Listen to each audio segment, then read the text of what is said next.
Chavín, ¿no?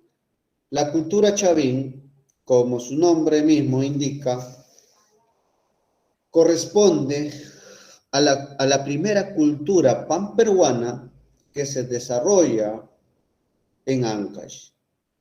Aproximadamente entre los 1200 años antes de Cristo hasta los 200 años después de Cristo, ¿no?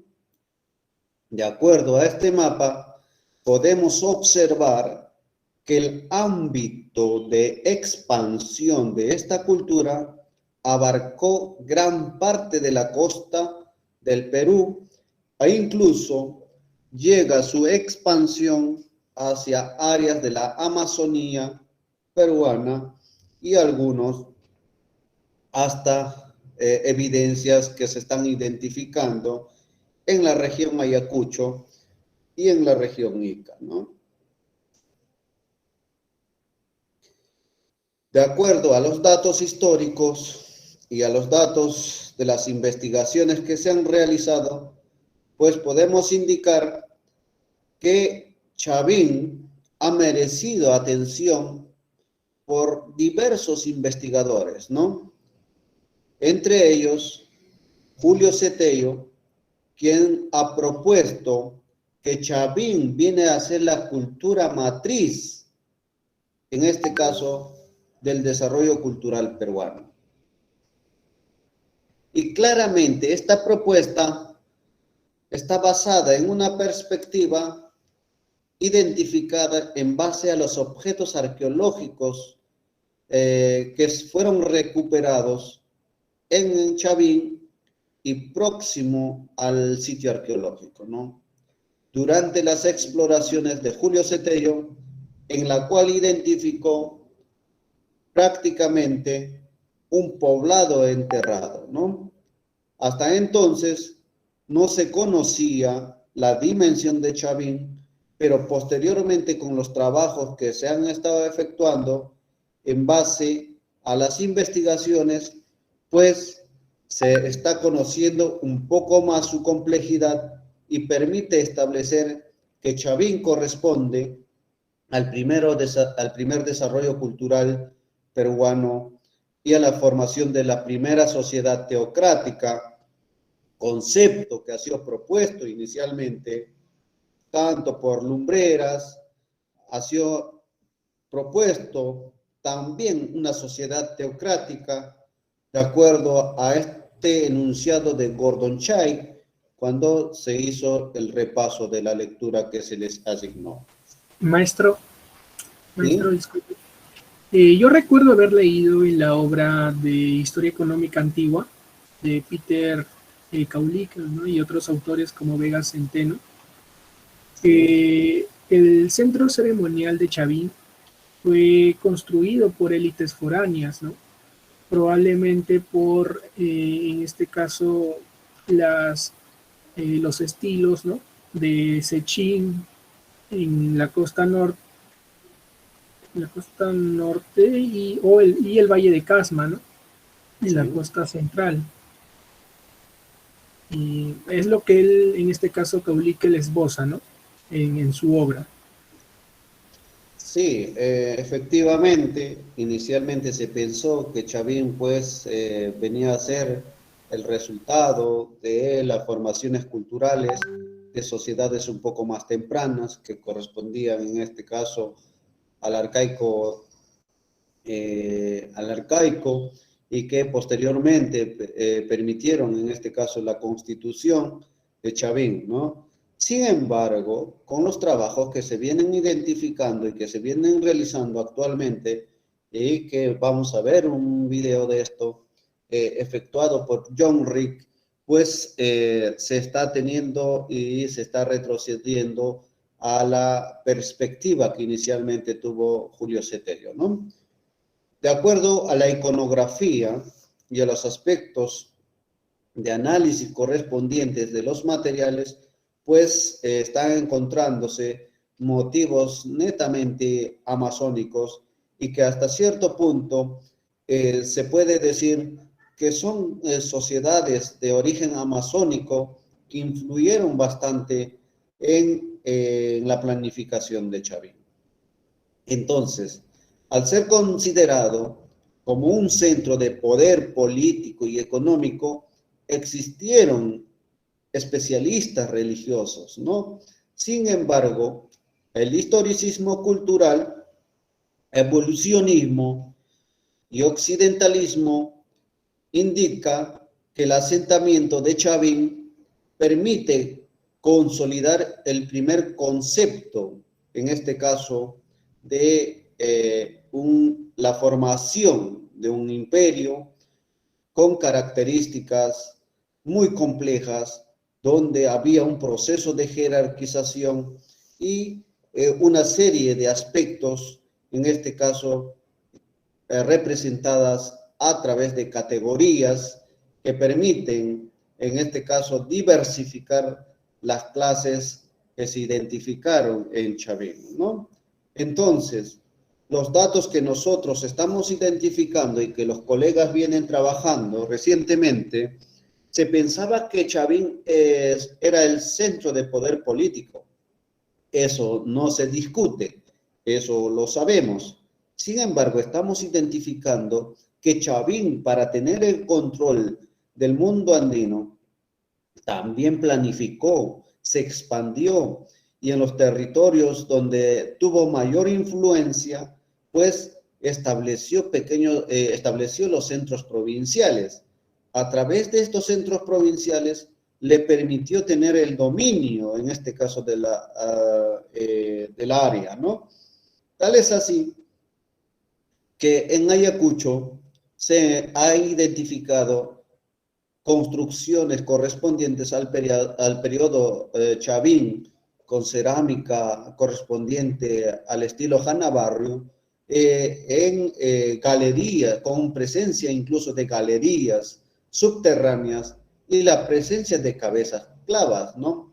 Edison Mendoza, el arqueólogo que viene trabajando en sitios formativos de Chavín, pues identifica esta clase, esta formación de estructuras típicas correspondientes al periodo Chavín.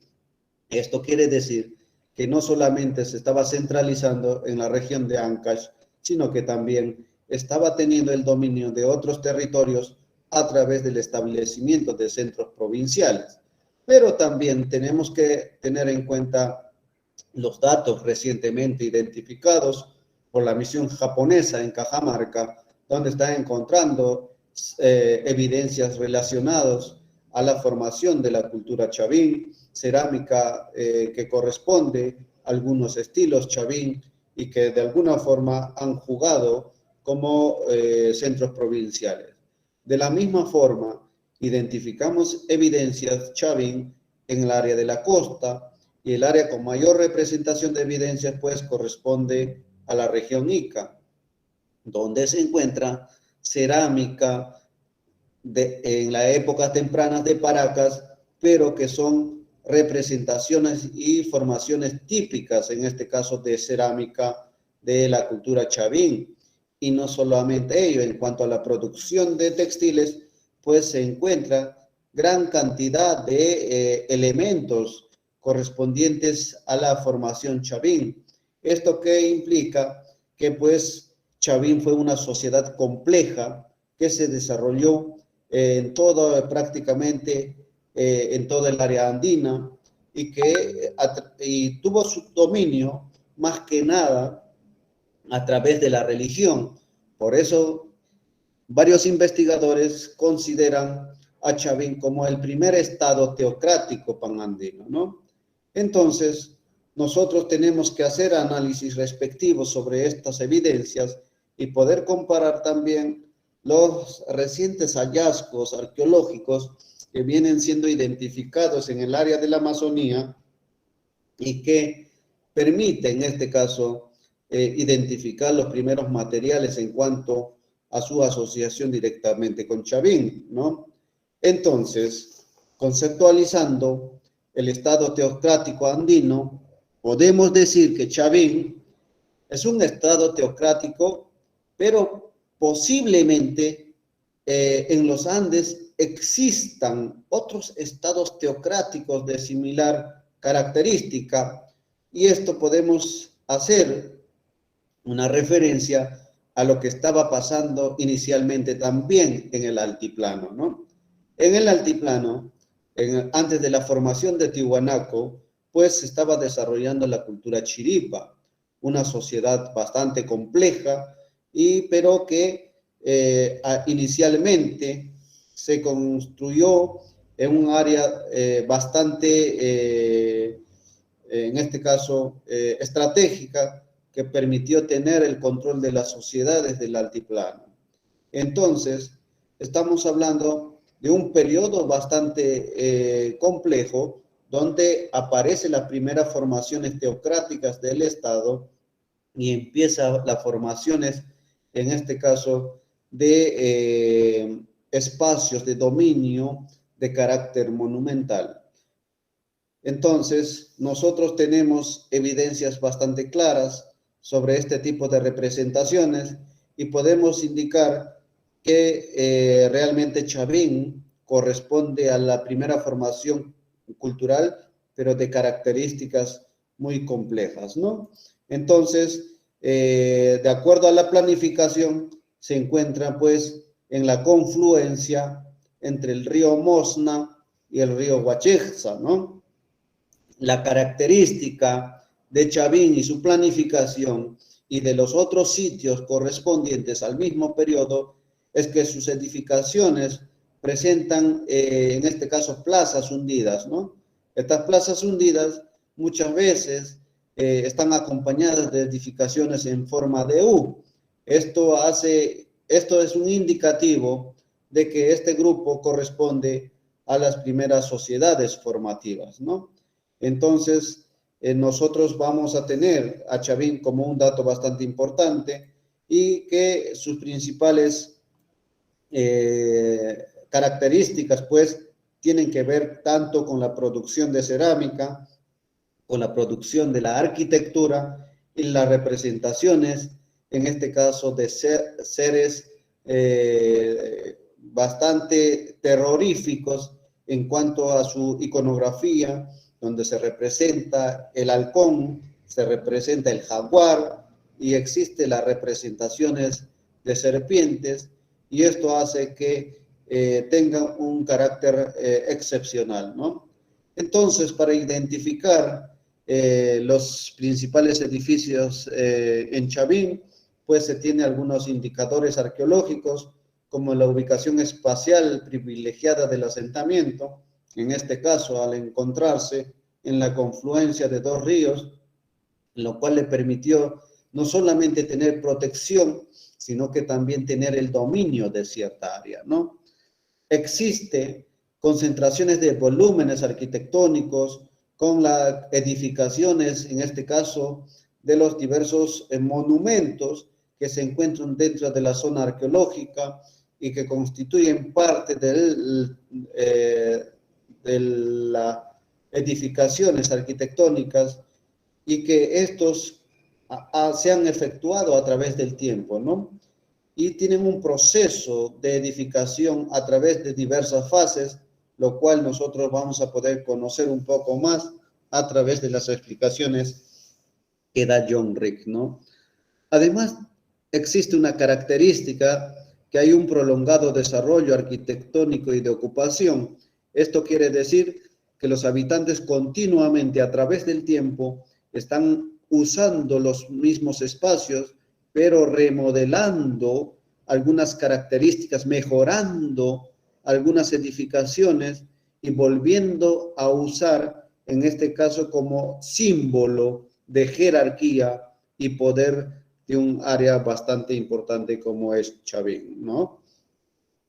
También entre los indicadores está la utilización en los edificios principales de diseños, estructuras y elementos arquitectónicos relacionados con fenómenos celestes y naturales, ¿no? Existen edificaciones, pues, relacionados, en este caso, a aspectos astrales, también porque no hay que olvidarnos que durante las sociedades antiguas, el dominio del hombre, en este caso, por los elementos astrales, está recobrando fuerza porque está permitiendo conocer y tener el manejo prácticamente de la naturaleza, ¿no? La existencia de edificios principales de formas arquitectónicas, elementos arquitectónicos y artefactos preexistentes en el mismo sitio y tomados de otras áreas cercanas o lejanas. ¿Esto qué quiere decir? Que en Chavín no solamente se está encontrando material cultural, principalmente cerámica y artefactos líticos producidos en el mismo Chavín, sino que también se han identificado materiales que han llevado desde otros sitios hacia Chavín como parte de las ofrendas, en este caso dejadas en las principales galerías donde se están realizando las excavaciones, ¿no?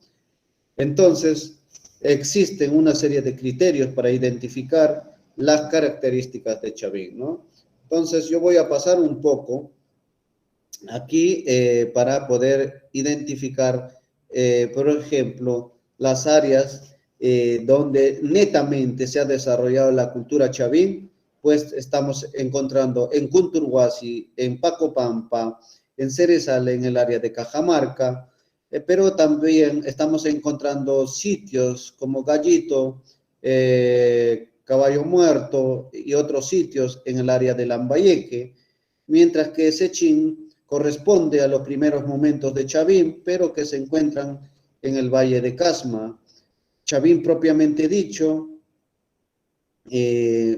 sabemos que tiene una monumentalidad en cuanto a su planificación del sitio y pues existen tradiciones culturales bastante complejas al interior de este sitio, ¿no? Pero que también evidencias de ocupación y expansión Chavín se ha encontrado a través de los trabajos de Tello, Maxule, en el área de Ancón, en Garagay, y pues los trabajos de Héctor Walde, actual decano del Colegio de Arqueólogos, hace 4 años permitió identificar cerca del aeropuerto Jorge Chávez, pues evidencias relacionadas al formativo en la cual se encuentra el degollador, ¿no? Entonces, son evidencias muy concretas en cuanto al desarrollo de la cultura Chavín. Mientras que sitios con influencia Chavín podemos encontrar más al norte, pero que también más hacia el sur, como les indicaba, en Ica, en Paracas, en Ánimas Altas, donde trabaja Aisha Bashir Bacha, pues ha identificado un conjunto de edificios y representaciones iconográficas en los murales de Ánimas Altas, en este caso, evidencia de influencia Chavín, ¿no? Y áreas de probable influencia Chavín, pues se encuentran también hacia el lado de Tumbes y una parte, en este caso, de la costa norte, ¿no? Pero lo que no se muestra en este mapa es todavía las influencias Chavín en la Amazonía. Sin embargo, los últimos registros arqueológicos estarían indicando que también, tanto en el área de Iquitos, principalmente en la cuenca del río Corrientes, se encuentren cerámica correspondiente al estilo Chavín, y esto permitiría dar fuerza a la teoría que inicialmente postuló Julio Cetello, ¿no? Entonces, este es un mapa para que ustedes puedan tener una idea de cómo se desarrolla prácticamente el primer imperio panandino, en este caso Chavín, ¿no? En cuanto a su economía, pues esta sociedad estaba dedicada principalmente a la agricultura. Entre ellos se ha identificado pues productos como el maíz, la papa y otros elementos que han sido recuperados en los trabajos de excavación arqueológica realizados en el mismo Chavín y en los centros secundarios y donde ha habido influencia Chavín, ¿no?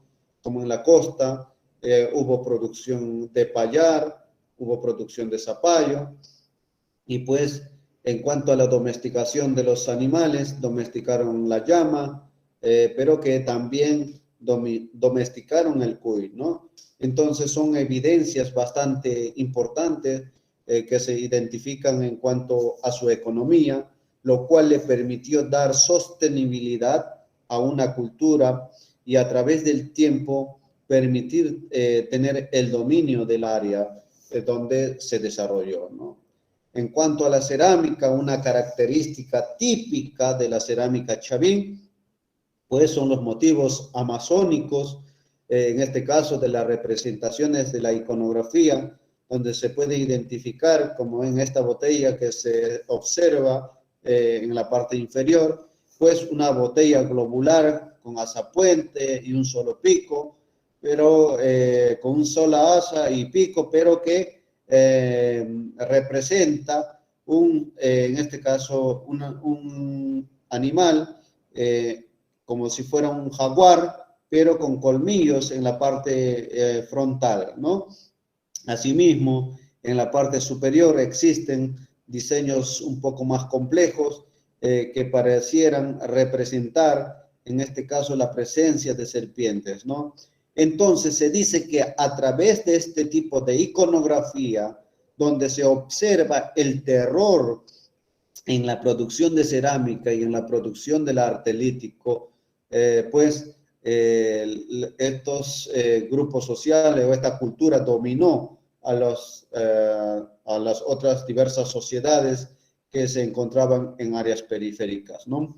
Y una característica de su cerámica es que se caracterizan por ser monócromas, muchas veces son de color gris, de color negro, y colores bastante, en este caso, como un marrón oscuro, y son características de la cerámica. Pero también existe algunas representaciones de colores, en este caso como el rojo y otras características, pero que solamente son usados como delineamientos o como para representar un área específica de una determinada vasija, ¿no?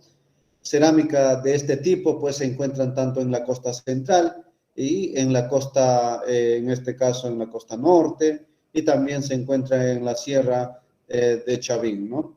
Entonces, aquí tenemos unas formas de las incisiones, tanto cerámica, en este caso de motivos en alto relieve, y hay motivos también en bajo relieve, y son algunas características de la cerámica Chavín, ¿no?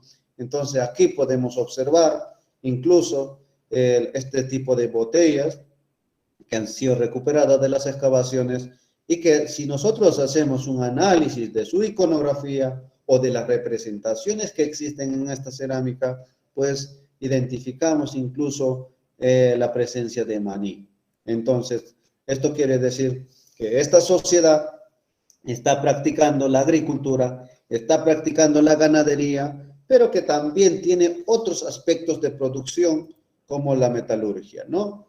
Entonces, de acuerdo a las excavaciones realizadas, se han encontrado algunas láminas de oro y plata, el cual indican que pues esta sociedad está desarrollando varias técnicas, en este caso de metalurgia, y de esta forma darle cierto valor a las actividades que ellos realizan, ¿no?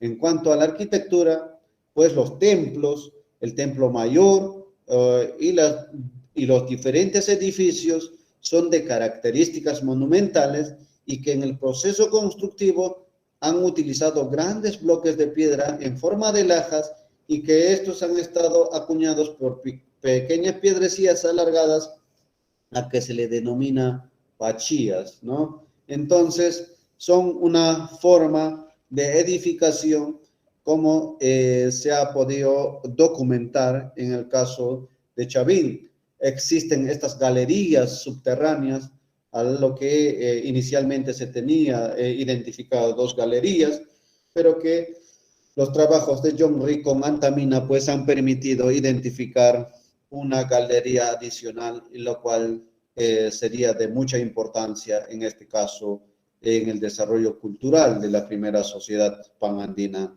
que es Chavín, ¿no? Encontramos en esta cultura el obelisco Tello, los monolitos, y hay la presencia de dinteles, cornisas, y la gran cantidad de cabezas clavas, ¿no? Entonces, estamos hablando prácticamente de una cultura bien organizada y que ha tenido un desarrollo cultural bastante complejo durante el primer periodo de ocupación cultural. Como se puede observar, los edificios pues son bastante complejos, existen grandes escalinatas, existen plazas, pero también existen áreas de carácter sagrado, ¿no? En la cual los antiguos habitantes han tenido que oficiar sus principales ceremonias religiosas y también a través de este centro tener el dominio de toda un área bastante extensa, ¿no? Entonces, esto es lo que nosotros podemos conocer sobre Chavín y estas son las características, en este caso, de la arquitectura y más que nada de los diseños y el arte y los especialistas que han participado en la representación y la transformación de la roca y darle un carácter diferente en cuanto a su sistema de planificación y la monumentalidad que adquirió Chavín.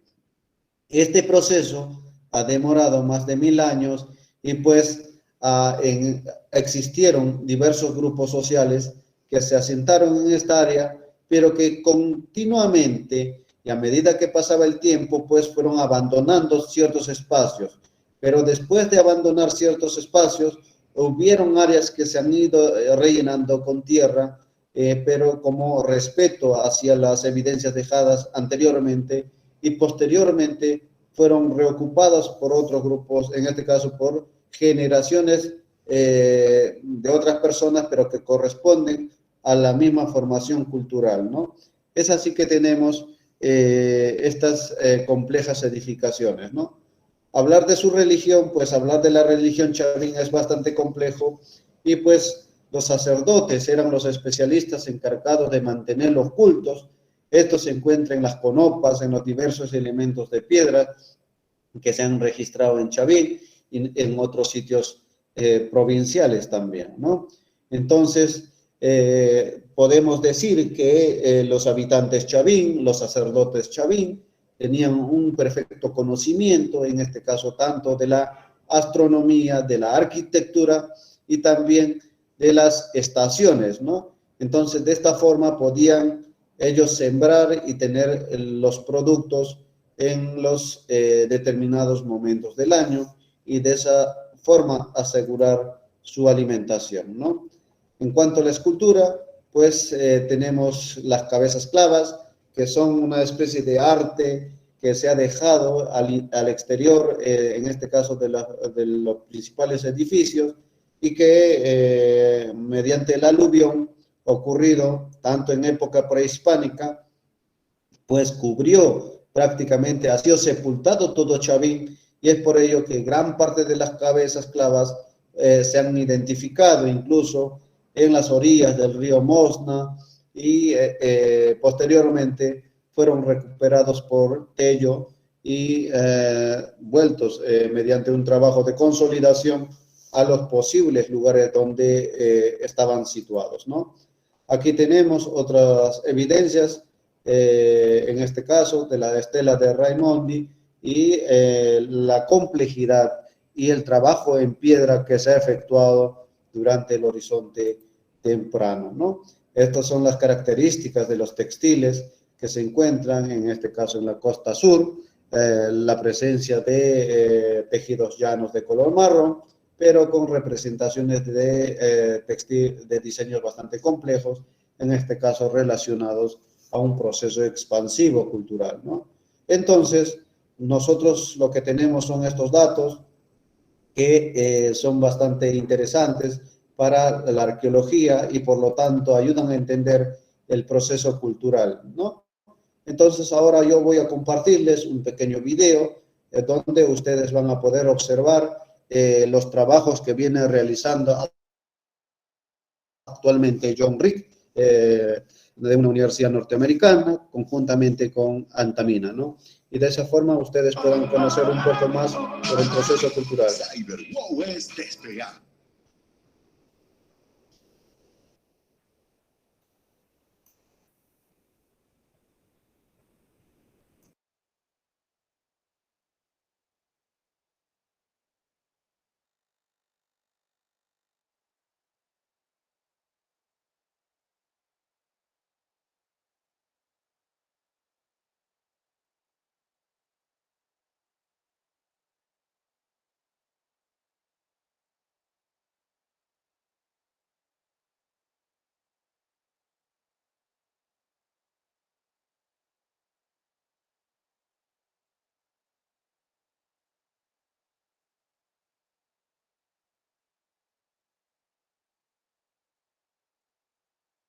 camino a su país y se dio tiempo para exponer los recientes hallazgos encontrados en Chavín de Huántar, donde destacan las nuevas galerías. Son 3 galerías nuevas y lo bueno es que 2 de las galerías son sellados. No había entrado a nadie dentro de esas galerías desde hace 3.000 años. Entonces, eso nos deja la posibilidad de ver las cosas que por intención o por casualidad dejaron los chavinos dentro de la galería, y todo lo que dejaban dentro de la galería está. El doctor John Riggs también resaltó otros hallazgos como las osamentas humanas de los primeros chavinos cuyas extremidades inferiores y superiores presentan especiales características. Yo creo que es una gran fascinación justo en estos años en que las tecnologías para el análisis de huesos humanos, lo que podemos interpretar, está aumentando en forma muy fuerte. La perspectiva de ADN, por ejemplo, hace 10 años fue precario trabajar con huesos de 3.000 años de edad, 2.500 años de edad. Pero más y más hay mejores técnicas para aislar e identificar la ADN de huesos prehistóricos. Así es, una vez conocido el ADN de estos cuerpos y la de otros hallados en otras galerías, podremos seguir conociendo mejor a quienes edificaron este extraordinario palacio que tiene miles de misterios. Durante su presentación, el doctor John Riggs también contó las anécdotas que ocurrió durante los meses de exploración, como la elaboración de estos robots, hasta 4 modelos que ayudaron enormemente en los trabajos. El proceso de asemblar el robot y después llevarlo a la galería, pasarlo usando planos de relación de los ductos con la galería, y ahí va Chavín Rover. En la pantalla de la computadora ellos pueden ver la imagen que está tirando el robot. Y entonces esto es un canal, un subcanal de este gran canal que vimos que las 2 arqueólogas estaban en la visión anterior. Entonces sigue entrando, pasando encima de piedras, pasando encima de lodo y arcillas rajadas, aquí, y después ahí vemos algo. Es obviamente una vasija. Finalmente, en entrevista concedida a Primera Edición, prometió volver en junio de 2019 para continuar con el proyecto, pero nos confesó que siente el paso de los años y desea que alguien continúe los trabajos. Gracias, doctor John Riggs. Lo esperamos. Se tiene mucho más todavía por encontrar en Chavín, se tiene mucho más por explorar. Hay mucho más. Gente puede entrar en distintos aspectos de Chavín. Lo muy bueno en este momento es que tenemos un museo nacional recién renovado con exhibición fantástica. Tenemos un centro de investigación y conservación con personal muy capacitado. Tenemos una nueva directora en el monumento.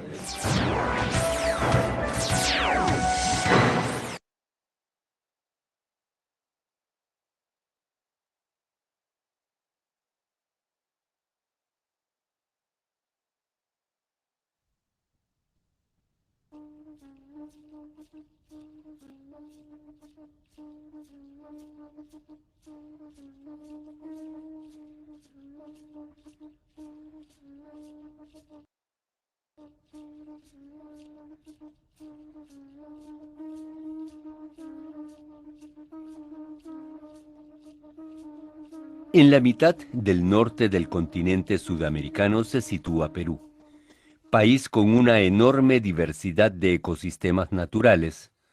Lo atraviesa la cordillera de los Andes, que se extiende por Sudamérica de norte a sur. La ladera oriental de esas gigantescas montañas, de más de 6.000 metros de altitud, se alza sobre la espesa selva y alimenta el Amazonas, cuya corriente nace aquí y serpentea por Brasil hasta el Atlántico. Al otro lado de la ladera andina occidental se extiende en las orillas del Pacífico uno de los desiertos más secos de la Tierra. Perú, territorio y escenario de una extraordinaria historia cultural alejada del viejo mundo.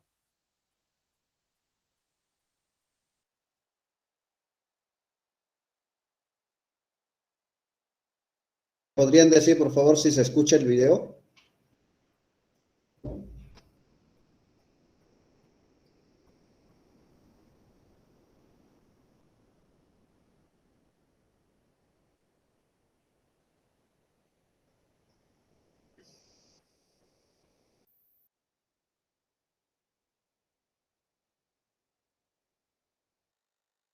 ¿Alguien me podría decir, por favor, si se escucha el video?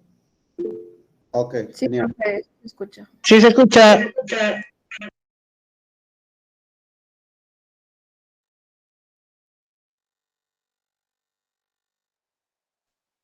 En torno al año 3500 a.C., los habitantes de los oasis fluviales de la costa adoptaron el regadío intensivo y fueron formando grupos sociales cada vez más grandes. En este proceso de formación, aquellas sociedades erigieron los primeros grandes monumentos ceremoniales, bastante temprano en comparación con el resto del mundo.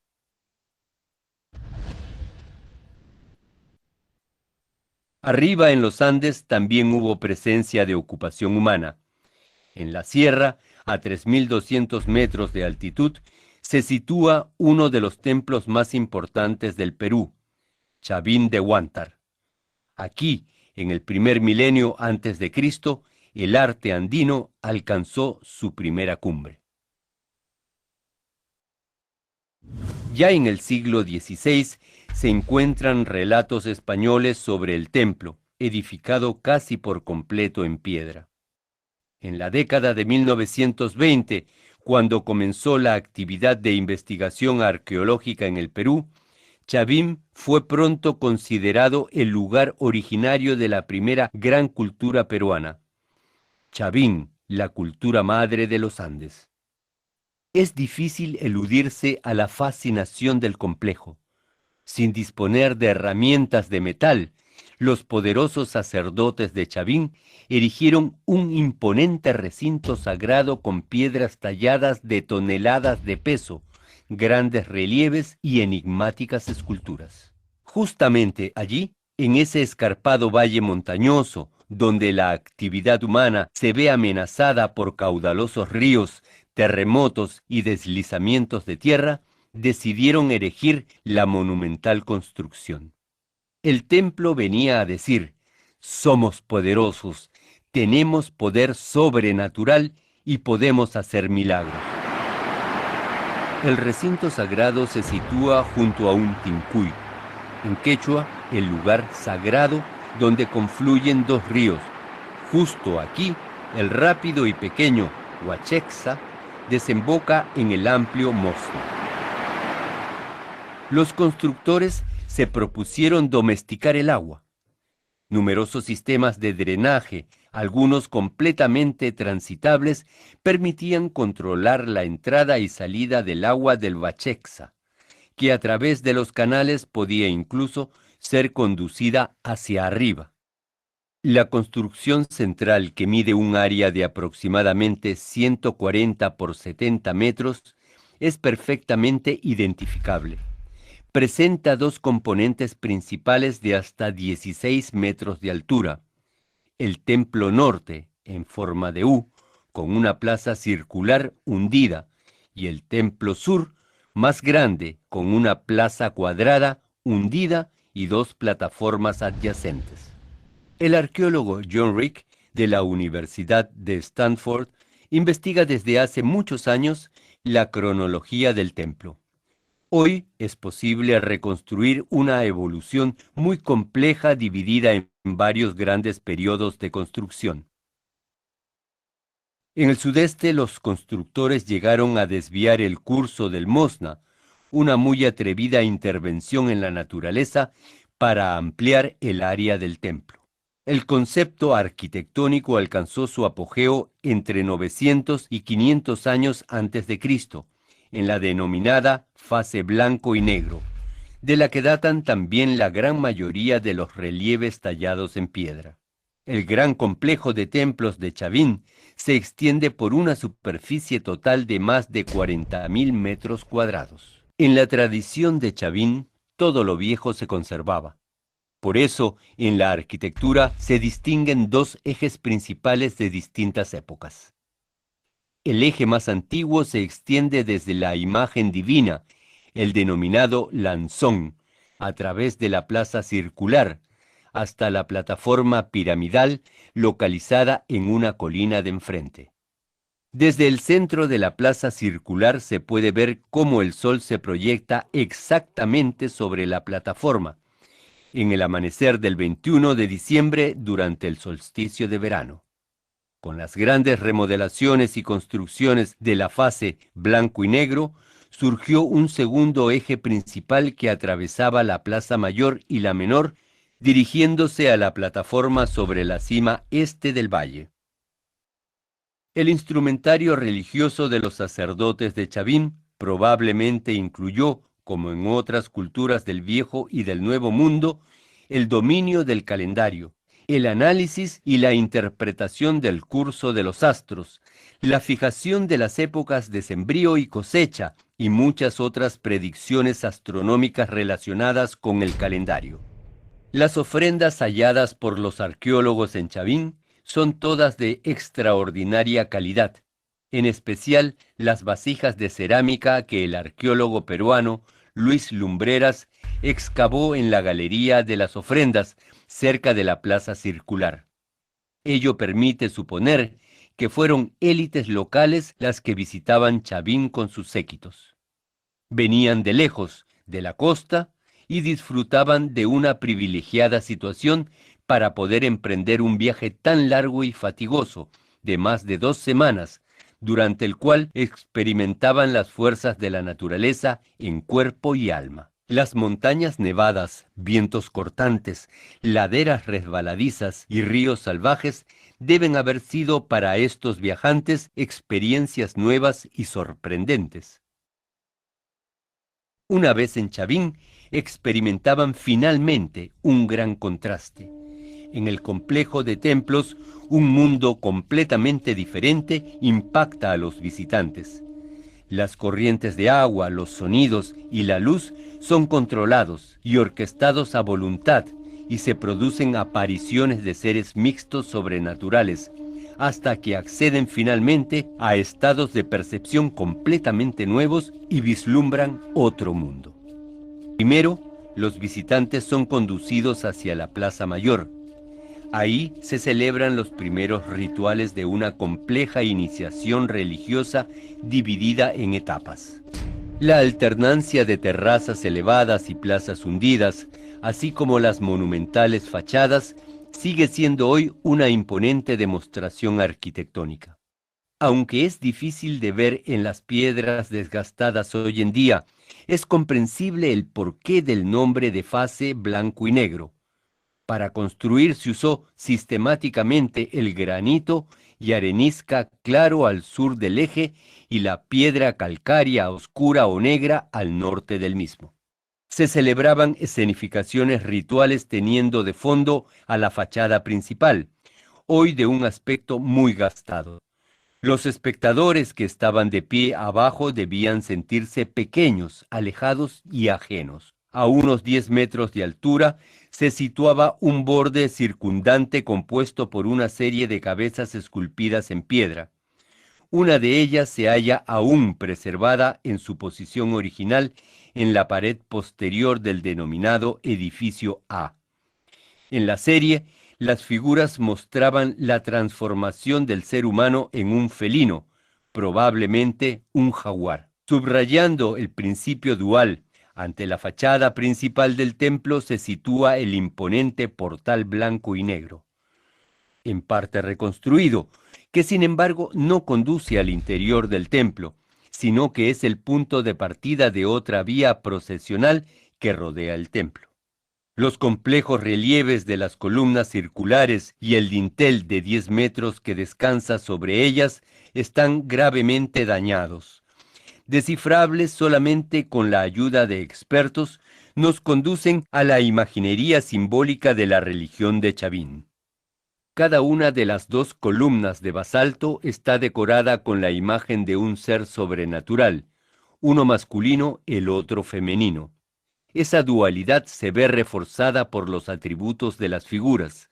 Una lleva probablemente una lanza, la otra una estólica, 2 piezas que se complementan. En el dintel blanco y negro de la portada se encuentra el llamado friso de los halcones, una procesión de representaciones míticas de aves rapaces. Unos escalones descienden a la plaza circular situada frente al denominado edificio B.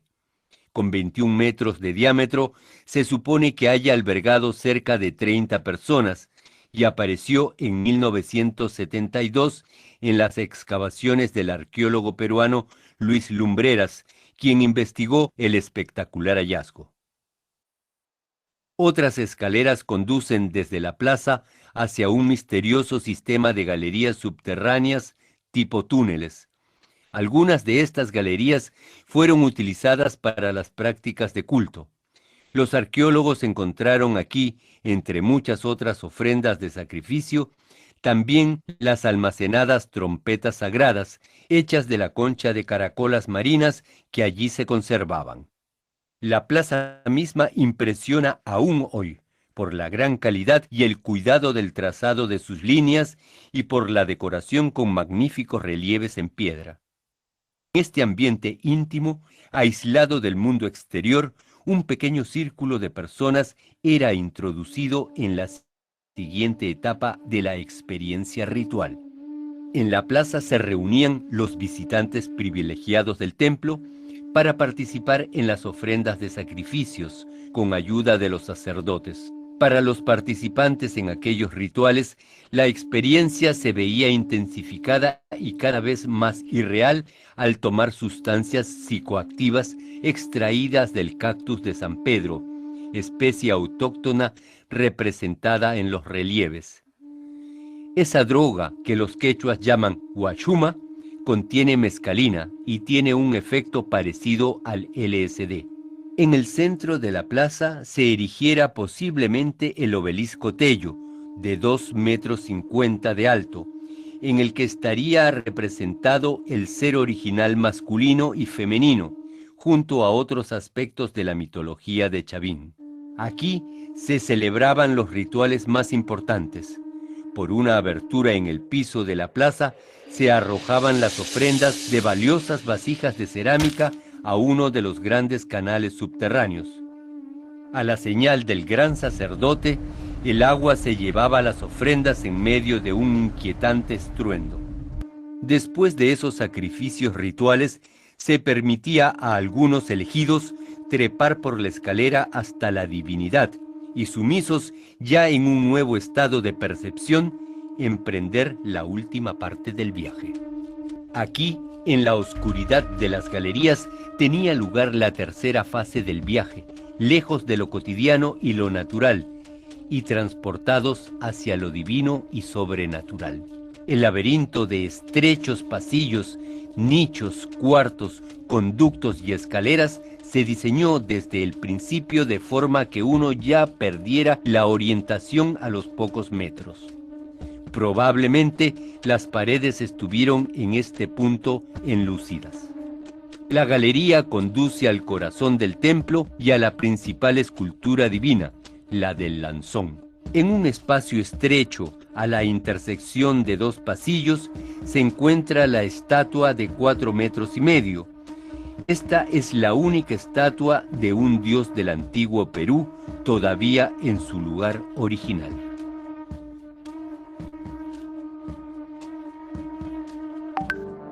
Para los visitantes de esta estrecha galería, el encontrar al Lanzón era seguro una experiencia aterradora e intensa.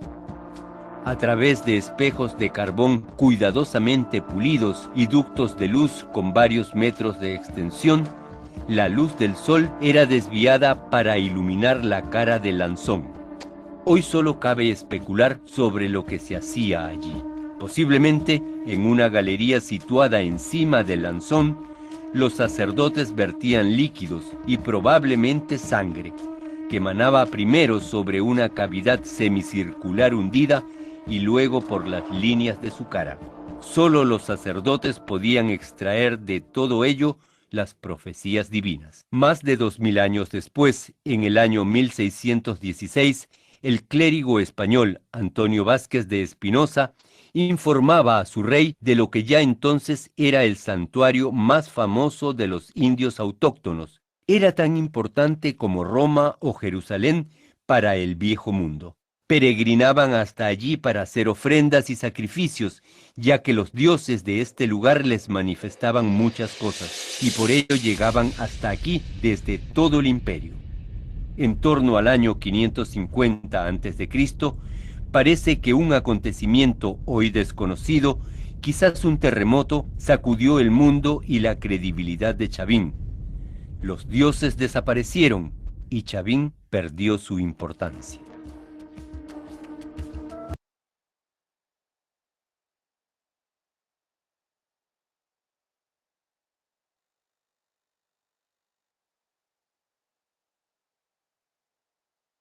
Como se ha podido observar, Chavín es realmente una gran cultura que se desarrolló en nuestro territorio y pues antecedentes tan complejos como el del dominio de Chavín no existe, ¿no? Entonces nosotros tenemos que tener el conocimiento definido sobre esta importancia de Chavín.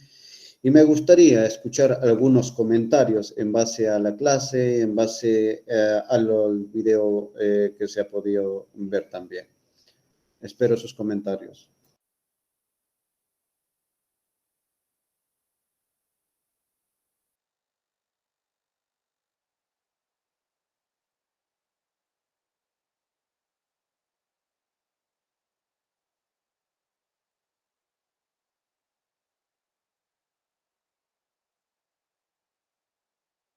A ver, vamos a hacer participar a Marcelo Catacora. A ver, ¿qué opinión le merece el video y la explicación de clase?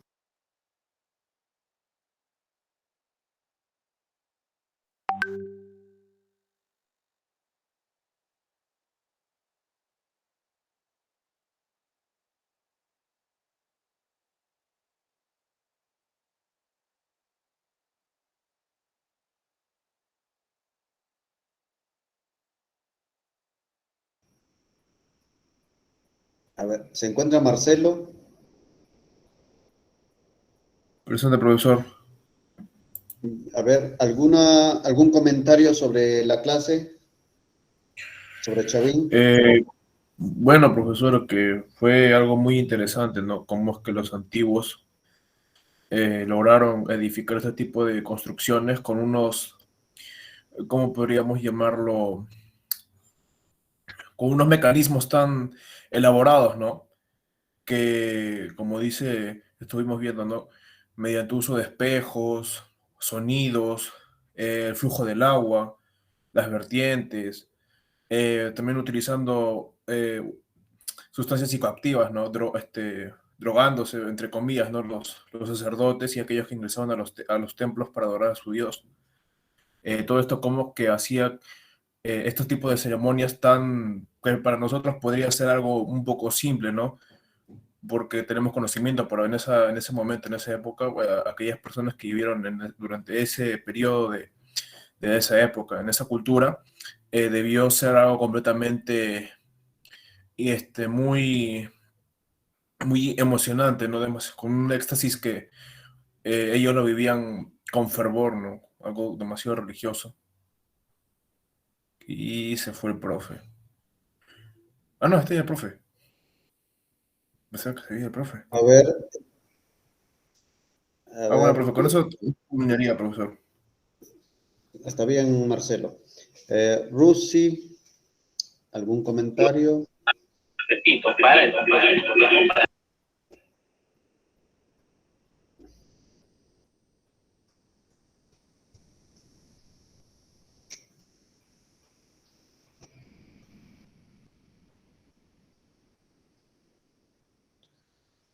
Rusia, ¿algún comentario sobre Chavín?